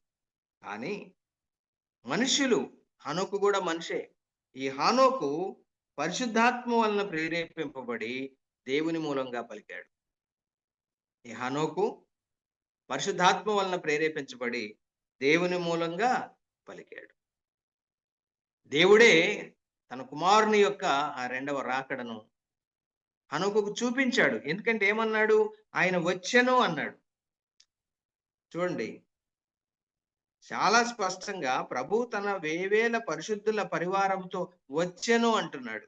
ఇక్కడ యోహాన్ ఏమంటున్నాడు? ప్రకటన 1:7, ఇదిగో ఆయన వచ్చుచున్నాడు. చూడండి, ఇద్దరు కూడా ఆ దృశ్యాన్ని చూశారండి. హానోకే దృశ్యాన్ని అయితే చూశాడు పరిశుద్ధాత్మ ద్వారా దేవుడు చూపించగా, బాప్తిసం ఇచ్చే యోహాను కూడా పరిశుద్ధాత్మ ద్వారా దేవుడు చూపించగా, యోహాను కూడా చూచి రాస్తున్నాడు. ఆయనేమో అదిగో వస్తున్నాడు అని చూశాడు ఆకాశంలో ఉన్నప్పుడే. వచ్చిన తరువాత ఆ యొక్క తీర్పు దృశ్యాన్ని చూసినటువంటి హానోకు రాశాడు. అలాగైతే హానోకు ప్రవక్త అని చూస్తున్నాం. హానోకు యొక్క జీవితాన్ని 2 విధాలుగా, అంటే 2 భాగాలుగా, విభాగాలుగా మనకి పరిచయం చేయబడింది. 65 సంవత్సరాలు, 300 సంవత్సరాలు. 65 సంవత్సరాల జీవితంలో అతడు విశ్వాసం కాదో నేనైతే చెప్పలేను, కానీ అక్కడ మనకి ఎటువంటి క్లూ కూడా ఇవ్వబడలేదు. ఒకవేళ విశ్వాసి అయినప్పటికీ కూడా, ఇప్పుడు విశ్వాసులు అందరూ దేవునితో నడుస్తున్నారా? అది దేవునితో నడవటం అంటే ఏంటో కూడా నేను చెప్తాను. మనల్ని మనం పరిశీలన చేసుకోవాలి. చాలా సార్లు మనం సంఘాల్లో ఒక పదం వింటున్నాం. సహజంగా నామకార్థ భక్తి చేసే వాళ్ళు ఉంటారు, వాళ్ళు నామినల్ క్రిస్టియన్స్ అంటారు. అంటే పేరే క్రైస్తవుడు, తీరు లోకస్తుడు. పేరే క్రైస్తవుడు కానీ అతడు లోకస్తుడు. అంటే వీళ్ళు nominal Christians, denomination Christians, religious Christians అంటారు. కానీ విశ్వాసులు కూడా అతడు ఒక నామకార్థ విశ్వాసులే అన్నా అంటున్నారు. నామకార్థ విశ్వాసి అంటే ఏదో ఆదివారం వస్తాడు, రొట్టె తింటాడు, వెళ్ళిపోతాడు. ఇక ఆ తర్వాత అతను చూసిన వాళ్ళు అతడు విశ్వాసి అని కూడా చెప్పడానికి భయపడతారు. ఎందుకంటే అతని జీవితం అలా ఉంటుంది, అతని ప్రవర్తన అలా ఉంటుంది, అతని సహవాసం అలా ఉంటుంది, అతని నడక అలా ఉంటుంది, అతని పడక అలా ఉంటుంది, అతని తీరు అలా ఉంటుంది. కాబట్టి అతను విశ్వాసి అని చెప్పడానికి, నిజంగా విశ్వాసే మరి, రక్షించబడ్డాడు, బాప్తిసం తీసుకున్నాడు, ఆదివారం వస్తాడు, అన్ని అనుకూలంగా ఉంటూ వస్తాడు, వస్తాడు, రొట్టె తింటాడు, ఇక మళ్ళా కనపడ్డు, మళ్ళీ నెక్స్ట్ ఆదివారం వస్తాడో రాడో గ్యారంటీ లేదు. అతనికి ఏం పని లేకపోతే అప్పుడు వస్తాడు, లేదా ఏ పాటి చిన్నపాటి పని ఉన్నా కూడా ఆరాధన వాయిదా వేస్తాడు, రాడు. అంటే లీస్ట్ ప్రిఫరెన్స్ అన్నమాట దానికి. తన సొంత పనులకి, లోక సంబంధమైనటువంటి పనులకి ఫస్ట్ ప్రిఫరెన్స్ అంతే, ఆదివారం కూడా. అతడు నామకార్థ విశ్వాసి. కానీ ఆ విధంగా హనోకు విశ్వాసి అయి ఉండొచ్చు. కానీ దేవునితో నడిచిన అనుభవంలోకి అతడు 65 సంవత్సరాలైతే రాలేదు. ఒకవేళ అవిశ్వాసి అని మనం అనుకుంటే 65 సంవత్సరాల పాటు తన కుమారుడు పుట్టిన తర్వాత అతను నమ్ముకున్నాడు. నాకు ఒక ఉదాహరణ గుర్తొస్తుంది, పేర్లు చెప్పకూడదు కాబట్టి. ఇప్పుడు ఒక పెద్ద సంఘంలో ఆయన పెద్ద. ఆయన చాలా కాలం ప్రభువుని నమ్ముకోలా. పెళ్లి చేసుకున్నాడు, బిడ్డలు పుట్టారు. దాదాపు 4, 5 పిల్లలున్నారు. అయితే అతనికి చిన్న కుమారుడు పుట్టిన తర్వాత, అప్పటికి కూడా పుట్టిన తర్వాత కూడా అతను లోకస్తుడే. ప్రభువుని ఎరిగినవాడు కాదు, నామకార్థ క్రైస్తవుడు అతడు. కానీ కుమారుడు పుట్టిన తర్వాత ఆ అబ్బాయి చిన్నప్పుడు ఒక జబ్బు అతనికి వచ్చింది, అబ్బాయికి వచ్చింది. ఆ వచ్చినప్పుడు ఆ అబ్బాయి యొక్క జబ్బు ఆల్మోస్ట్ మరణ పడకకి వెళ్ళిపోయాడు అబ్బాయి. అప్పుడు ఈ వ్యక్తి ప్రభువు పాదాల దగ్గర చేరి మోకరించి ప్రార్థన చేసి, ప్రభువా నన్ను క్షమించు, నన్ను రక్షించు, నా బిడ్డను కూడా బ్రతికించండి. దేవుడు ఆశ్చర్యకరంగా ఆ బిడ్డను మరణ పడక మీద నుండి స్వస్థపరిచి లేవనెత్తాడు. అది ఆ అబ్బాయి యొక్క మరణాపాయం ఈ వ్యక్తి రక్షించబడటానికి కారణమైంది. ఆ అబ్బాయిని బట్టి ఇతడు రక్షించబడ్డాడు. పేర్లు చెప్పకూడదు కాబట్టి నేను చెప్పను. ఒక పెద్ద సంఘంలో, మన ఆంధ్రలోనే పెద్ద సంఘంలో అతడు ఒక పెద్ద, ముగ్గురు పెద్దల్లో ఒక పెద్ద. ఆ విధంగా రక్షించబడ్డాడు అబ్బాయి పుట్టిన తర్వాత. అంటే ఇప్పుడు అతని జీవితాన్ని మనం చెప్పాలంటే, ఆ చిన్న కొడుకు పుట్టే వరకు కూడా అనేది ఒక భాగం అయితే, అతను పుట్టిన తర్వాత మరొక భాగం. ఆ తర్వాత నమ్మిన తర్వాత ఎంతో నమ్మకంగా జీవిస్తూ, ఎంతో సేవ చేస్తూ ఒక పెద్ద సంఘంలో ఒక పెద్దగా మనకి ఇప్పుడు ప్రస్తుత కాలంలో ఉన్నాడు. అంటే ఇది ఒక ఉదాహరణగా నాకు గుర్తొచ్చింది. బిడ్డలను కనక ముందు అతని జీవితం అలా ఉందేమో తెలియదు మనకి, అయినా అది మనకు అవసరం లేదు కూడా. కానీ మెతుషెల పుట్టిన తర్వాత 300 ఏండ్లు దేవునితో నడిచిన వ్యక్తిగా మనము హనోకుని చూస్తా ఉన్నాం. ఎలా నడిచాడు దేవునితో? ఎలా నడవగలరు ఎవరైనా దేవునితో? మనకు లేఖనాల్లో మనం చూసినట్లయితే ఆమోసు గ్రంథం 3వ అధ్యాయం 3వ వచనంలో ప్రవక్త అయినటువంటి ఆమోసు ఒక అద్భుతమైనటువంటి సత్యాన్ని ఇక్కడ వెల్లడి చేశాడండి. ఏమంటున్నాడంటే, సమ్మతింపకుండా ఇద్దరు కూడి నడుస్తారా? ఇద్దరెవరు? ఒకరు దేవుడు, రెండవ వ్యక్తి హనోకు. సమ్మతించకుండా ఇద్దరు కూడి నడుస్తారా? Can two walk together, can two walk together unless they are agreed. చూడండి, కండిషన్ ఇది. ఇద్దరు కూడి నడవాలంటే వారు సమ్మతించాలి. అంటే they have to agree together, they have to agree each other, then only they can walk together. సమ్మతించకుండా వాళ్ళు కూడి నడవలేరు. అందుకని క్వశ్చన్ మార్క్ తో అక్కడ ఆ మాట రాయబడింది. సమ్మతించకుండా ఇద్దరు కూడి నడుతురా. Can two walk together unless they are agreed. అంటే వాళ్ళిద్దరు కూడి నడిచారు కాబట్టి వాళ్ళిద్దరు సమ్మతించుకున్నారు ఒకరికి ఒకరు అనేది మనం చూస్తా ఉన్నాం. ఆదికాండం గ్రంథంలో 17వ అధ్యాయం 1వ వచనంలో దేవుడు స్వయంగా మాట్లాడుతూ అబ్రహాముతో ఒక మాట చెప్పాడు. అప్పటికి ఇంకా ఆయన అబ్రాముగానే ఉన్నాడు. ఏమన్నాడంటే చూడండి, 17వ అధ్యాయం 1వ వచనం ఆదికాండం గ్రంథం. అబ్రాము 99 ఏండ్ల వాడైనప్పుడు యెహోవా అతనికి ప్రత్యక్షమై, నేను సర్వశక్తి గల దేవుడను, నా సన్నిధిలో నడుచుచు నిందారహితుడవై ఉండుము. నిందారహితుడవై ఉండుము. నా సన్నిధిలో నడవాలి అంటే నువ్వు నిందారహితుడివై ఉండాలి అంటున్నావు. నిజానికి మనము కొరింథీ 2వ పత్రిక 5వ అధ్యాయం 6వ వచనంలో చూస్తే నడక అనేది అది దానికి మూలం. అనగా దేవునితో కలిసి నడవాలంటే ఆ నడకకు మూలాన్ని ఇక్కడ 5వ అధ్యాయము 6వ వచనంలో చెప్తున్నాడు. కొరింథీ 2వ పత్రిక 5వ అధ్యాయం 6వ వచనం. విశ్వాసము వలన నడుచుకొనుచున్నాం. వెలిచూపు అది మనకు అవసరం లేదు. విశ్వాసము వలన నడుచుకొనుచున్నాం. హనోకు దేవునితో నడిచాడు అంటే మనం మొట్టమొదటి మనం వర్తమానం ఆరంభంలోనే మనం చెప్పుకున్నాం. ఏమని? ఒక పక్క కయీను వంశావళి వస్తా ఉంది. కయీను సంతానం ఒక గుంపుగా కనబడుతున్నారు. రెండవ పక్క షేతు సంతానం కనబడతా ఉంది. లోకమంతా ఆ విధంగా పోతా ఉంది. కానీ అలాంటి పరిస్థితుల్లో కూడా ఒక వ్యక్తి తన భక్తి జీవితాన్ని కాపాడుకుంటూ దేవునికి ఇష్టడుగా జీవించడం అనేది ఎంత కష్టమో కదా. విశ్వాసాన్ని బట్టి నడుచుకోవటం ఒక అంశమైతే, రెండవది మనము యోహాను మోటపత్రిక 1వ అధ్యాయం 5 అదేవిధంగా 7వ వచనంలో కూడా మనం ఇక్కడ ఒక సంగతిని గమనించవచ్చు. ఈ నడక విషయంలో, మేము ఆయన వలన విని మీకు ప్రకటించు వర్తమానం ఏమనగా, దేవుడు వెలుగై ఉన్నాడు, ఆయన యందు చీకటి ఎంత మాత్రమును లేదు. ఇద్దరు వ్యక్తులు మనం చూస్తున్నాం. ఒకళ్ళు దేవుడు, రెండో వ్యక్తి హనోకు. వీళ్ళిద్దరు ఎలా ఉండాలి అనేది లేదా ఏమై ఉన్నారనేది చెప్తూ, ఈ ఇద్దరు వ్యక్తుల్లో మొదటి వ్యక్తి దేవుడు. దేవుడు ఏమై ఉన్నాడంటే దేవుడు వెలుగై ఉన్నాడు, ఆయనలో చీకటి ఎంత మాత్రము లేదు. ఆయనతో కలిసి నడవాలంటే చూడండి, ఇక్కడ 7వ వచనం చూస్తున్నాం. అయితే ఆయన వెలుగులో ఉన్న ప్రకారము మనమును వెలుగులో నడిచిన ఎడలా. చూడండి, ఇప్పుడు హనోకు దేవునితో నడవాలి అంటే దేవుడు వెలుగై ఉన్న ప్రకారము మనం ఆయనతో నడవాలంటే మనమును వెలుగులో నడిచిన ఎడలా. అంటే చూడండి, ఇక్కడ దేవుడు వెలుగై ఉన్నాడు, ఆయన వెలుగులో నడిచేవాడు. ఇప్పుడు హనోకు ఆయనతో నడిచాడు అంటే హనోకు కూడా ఏమై ఉన్నాడు? ఒకప్పుడు చీకటి అయి ఉన్నాడు. పూర్వమందు మీరు చీకటి అయి ఉన్నారు, అయితే ఇప్పుడు ప్రభువునందు వెలుగై ఉన్నారు అన్నాడు FC 5:8లో. ప్రభువునందు వెలుగై ఉన్నాడు హనోకు. కాబట్టి ఇప్పుడు చూడండి, మనము అన్యోన్య సహవాసము గలవారమై ఉంటాము. ఇప్పుడు చూడండి, వీళ్ళిద్దరికి అన్యోన్య సహవాసం ఎలా కలిగింది అంటే, దేవుడు వెలుగులో నడిచేవాడు, హనోకు వెలుగుగా మార్చబడినవాడు, వెలుగులో నడుస్తున్నవాడు. మనం కూడా వెలుగుగా మార్చబడ్డాం, కానీ వెలుగులో నడుస్తున్నామా? మన గురించి FC పత్రిక 5వ అధ్యాయంలో పౌలు గారు చాలా స్పష్టంగా చెప్పాడు. నిష్ఫలమైన అంధకార క్రియల్లో పాలివారై ఉండొద్దు.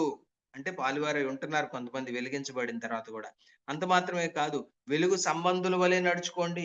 చాలా మంది ఎలా నడుచుకుంటున్నారు? చీకటి సంబంధుల్లాగా నడుచుకుంటున్నారు విశ్వాసులు. అంటే ఇది మన మట్టుకు మనం వేసుకోవాల్సినటువంటి ప్రశ్న అన్నమాట. నేను ఎలా ఉన్నాను? వెలిగించబడ్డానికి కానీ వెలుగు సంబంధిగా ఉంటున్నానా? వెలుగులోనే నడుస్తున్నానా? నిష్ఫలమైన అంధకార క్రియల్లో పాల్గొంటున్నానా? ఇది నా మట్టుకు నేను వేసుకోవాల్సినటువంటి ప్రశ్న. అందుకనే ఆయన అంటున్నాడు, వెలుగు సంబంధుల్లాగా నడుచుకోవాలని. అప్పుడే మనం అన్యోన్య సహవాసం గలవారమే ఉంటాం. 2 విషయాలు మనం చూసుకున్నాం. ఒకటి, దేవునితో నడిచాడంటే విశ్వాసాన్ని బట్టే నడిచాడు, అచంచలమైనటువంటి విశ్వాసాన్ని బట్టి. రెండవది, ఆయన వెలిగించబడినటువంటి హనోకు వెలుగులోనే నడుచుకున్నాడు కాబట్టి వాళ్ళిద్దరికి అన్యోన్య సహవాసం ఏర్పడింది. అంతేకాకుండా ఆ నడక అనేది ఎలా ఉండాలి అంటే, ఇప్పుడు మనం ఆదికాండం 17:1లో చూసాం. నిందారహితుడివై నడవాలి. నాతో నడవాలంటే ఆషామాషి కాదు, నేను నడిచినట్టు నువ్వు నడవాలంటున్నాడు దేవుడు. ఆయనలో చీకటి ఎంత మాత్రము లేదు. ఆయనలో మనం యేసుప్రభు వారి గురించి మనం చదువుతాం కదా, ఆయన పాపం చేయలేదు, ఆయన నోట ఏ కపటము లేదు, నిందారహితుడుగా ఉన్నాడు. నిందలు వేశారు, కానీ వాస్తవానికి ఆయన నిందారహితుడు. ఎందుకు? ఆయన పవిత్రుడు. యేసుప్రభు వారు నిర్దోషి, నిష్కల్మషుడు, పాపుల్లో చేరక ప్రత్యేకంగా ఉన్నవాడు యేసుప్రభు వారు. కానీ ఆయన మీద నిందలేశారు. 69వ కీర్తనలు అంటాడు, నిన్ను నిందించు వారి నిందలు నా మీద పడ్డాయి అంటాడు తండ్రితో మాట్లాడుతూ, ఆత్మగా, అనగా ఆత్మ ద్వారా. కాబట్టి ఇక్కడ హనోకు నిందారహితుడుగా నడిచాడు. ఏ విధంగా అయితే దేవుడు అబ్రహామును ఆ విధంగా నిందారహితుడుగా నడవమని ఆజ్ఞాపించాడో, హనోకు ఆ విధంగా నిందారహితుడుగా నడిచాడు. కాబట్టి నిందారహితుడుగా జీవించాడు కాబట్టి దేవునితో 300 ఏళ్ళు నడవగలిగాడు. మరొక మాట కూడా చూద్దాం. హోషేయ గ్రంథం 14వ అధ్యాయం 9వ వచనం. హోషేయ గ్రంథం 14వ అధ్యాయం 9వ వచనం. ఇక్కడ కూడా ఒక అద్భుతమైనటువంటి సత్యాన్ని మనము గమనించవచ్చు. చూడండి, హోషేయ గ్రంథం 14:9. జ్ఞానులు ఈ సంగతులు వివేచింతురు, బుద్ధిమంతులు వాటిని గ్రహింతురు.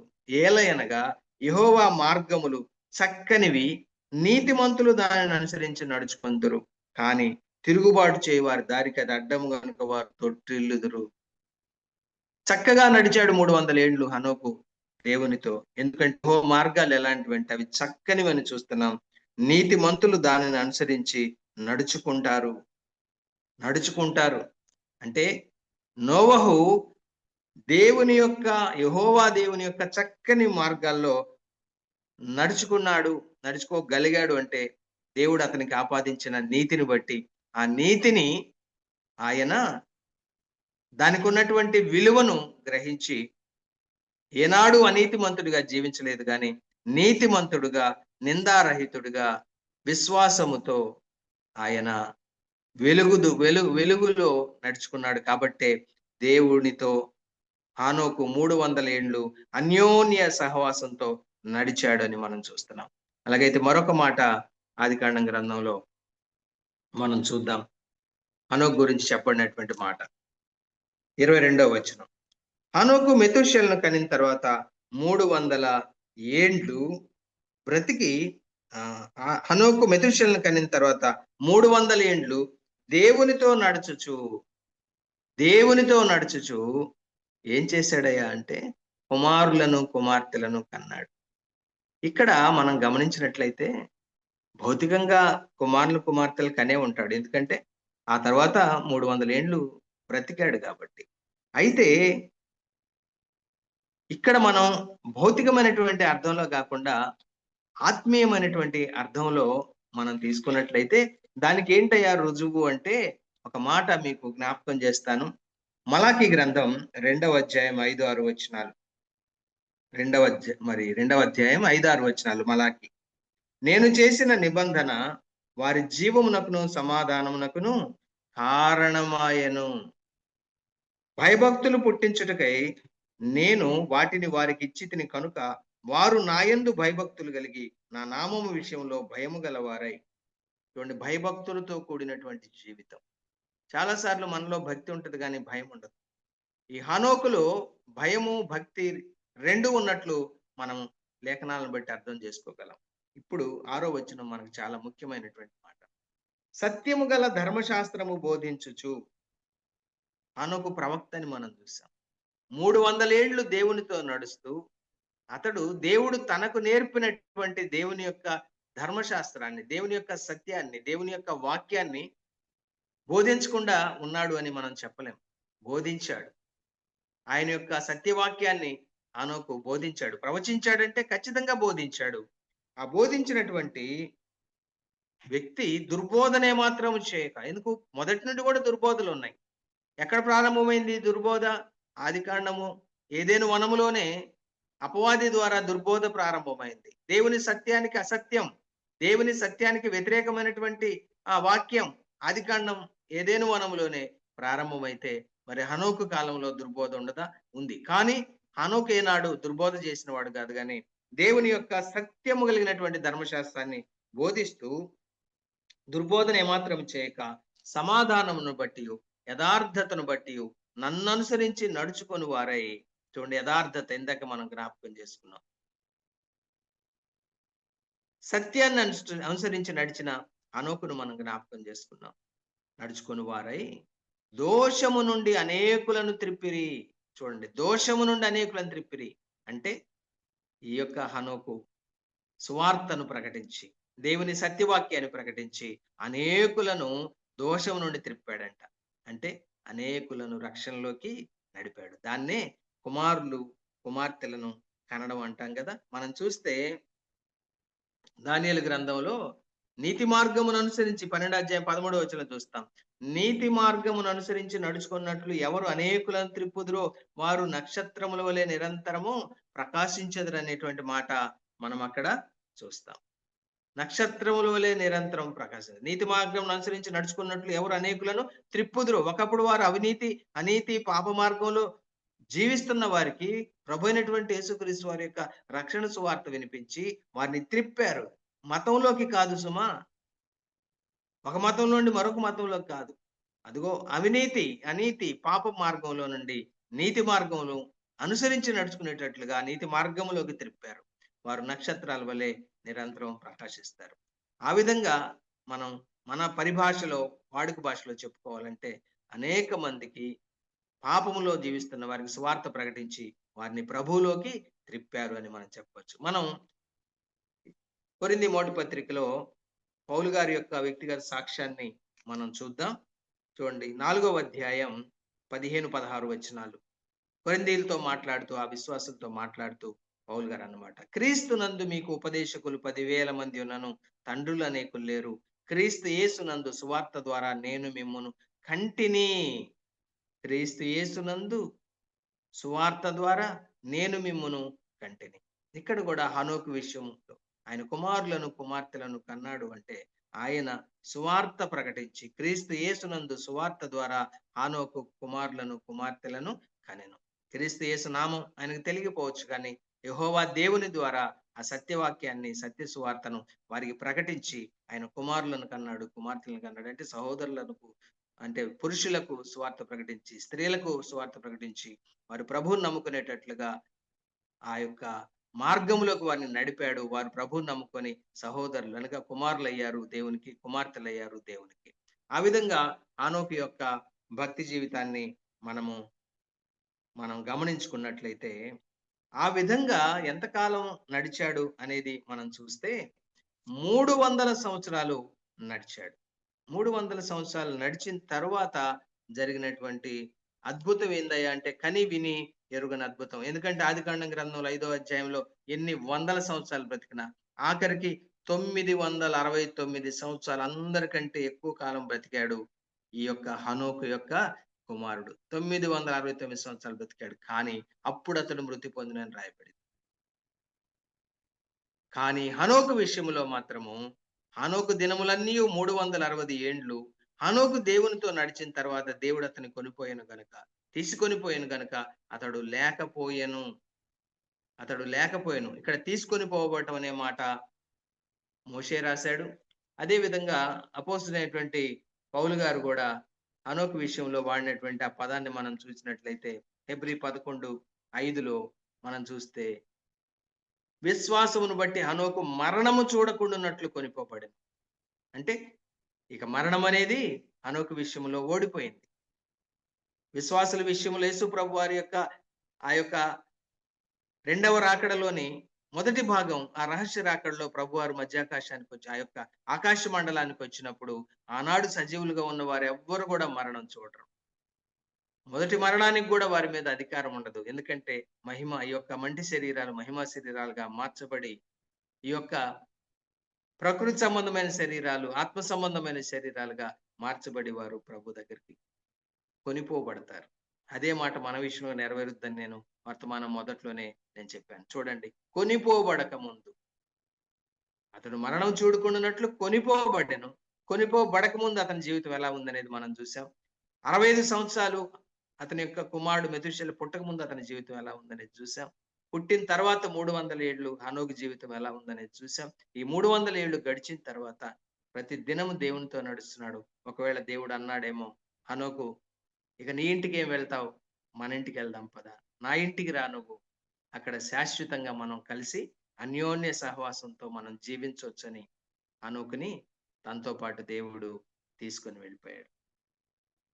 మరణం లేకుండా కొనిపోబడినటువంటి హనోకు. అలాగైతే ఉదయకాలం హనోకు జీవితంలో ఆ అద్దములో మనల్ని మనం పరిశీలన చేసుకుందాం. మనము విశ్వాసులమే, హనోకు విశ్వాసే.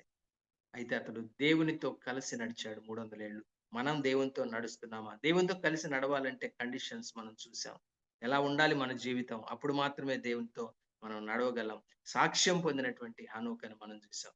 ఆ హనోకు విశ్వాస వీరుడు, దేవునికి ఇష్టడుగా జీవించాడు, సాక్ష్యము కలిగిన వాడు, ప్రవక్తగా సువార్త ప్రకటించాడు. ఇవన్నీ కూడా మనం చేసేవే. హనోకు 300 ఏళ్ళు దేవునితో నడిచాడు. దేవునితో నడుస్తూ కుమారులను కుమార్తెలను కన్నాడు. మరి మన యొక్క జీవితాన్ని పరిశీలన చేసుకుంటే విశ్వాసులుగా మనం కూడా మన జీవితంలో ఇవన్నీ కూడా కలిగి ఉండాలి. అలా కలిగి ఉన్నామో లేదో పరిశీలన చేసుకుంటే ఉదయకాలం, అలా లేకపోతే ప్రభు దగ్గర క్షమాపణ అడుగుదాం. ప్రభు దగ్గర మరి మనవి చేసుకుందాం. ప్రభు నాకు కూడా ఇవన్నీ అనుగ్రహించు, ఆ విధంగా నడవటానికి నాకు శక్తినివ్వని చెప్పి ప్రభు దగ్గర వేడుకుందాం.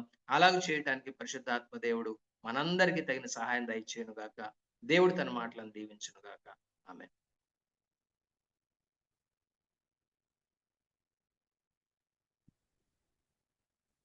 మంచిది. ప్రియులారా, ఈరోజు ఉదయము దేవానందం గారు చక్కని సందేశాన్ని మనకు అందించారు. పరిశుద్ధాత్ముని సహాయముతో ఆయన సన్నిధిలో సిద్ధపడి వచ్చి మనకు అందించిన వర్తమానము హనోకు జీవితాన్ని గురించి. హనోకు విశ్వాస వీరుడు, సత్యవర్ధనుడు, ప్రవక్త, సాక్ష్యం, మంచి సాక్ష్యం కలిగి సమ్మతితో నడిచిన హనోకు నడకలో విషయాలు విశ్వాసంతో వెలుగు సంబంధుడుగా, నిందారహితుడుగా, నీతిమంతుడుగా, భయభక్తులతో నడిచినటువంటి హనోకును, బోధించినటువంటి హనోకును మేము చూస్తున్నాం. మరి అలాగా మంచి మంచి లక్షణాలు నడకలో, ఈ లక్షణాలు మనం కూడా కలిగి ఉండాలని మనందరికి కూడా హెచ్చరికగా చక్కని సందేశాన్ని అందించిన దేవుని దాసులు బ్రదర్ దేవానందం గారికి ప్రేమ వందనాలు తెలియజేస్తున్నాను. వందనాలు బ్రదర్, వందనాలండి. ప్రియులరా, ఈరోజు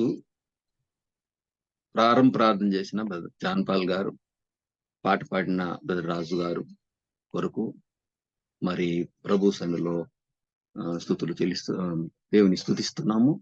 అలాగే వాక్యం కొరకు ప్రార్థన చేసిన లూకా గారి నిమిత్తం కూడా దేవుని స్తుతిస్తున్నాము. ముగింపు ప్రార్థన చేసుకొని కూడిక ముగించుకుందాం. ముగింపు ప్రార్థనలో కొన్ని విషయాలు జ్ఞాపకం చేసుకుందాం.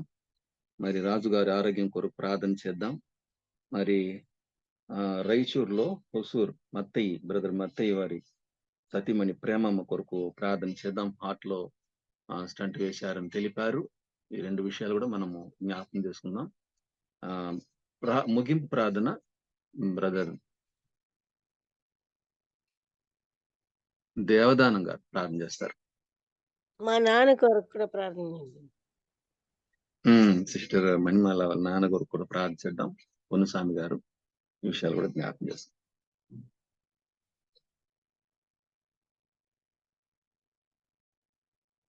దేవదానం గారు ప్రార్థన చేసి కూడిక ప్రార్థన చేసి. కృపామయుడు అని మా తండ్రి, ప్రేమ గల దేవ, మహోన్నతుడా, మీ పవిత్రమైన ఘనమైన నామమునకు వందనాలు, స్తోత్రాలు అయినా.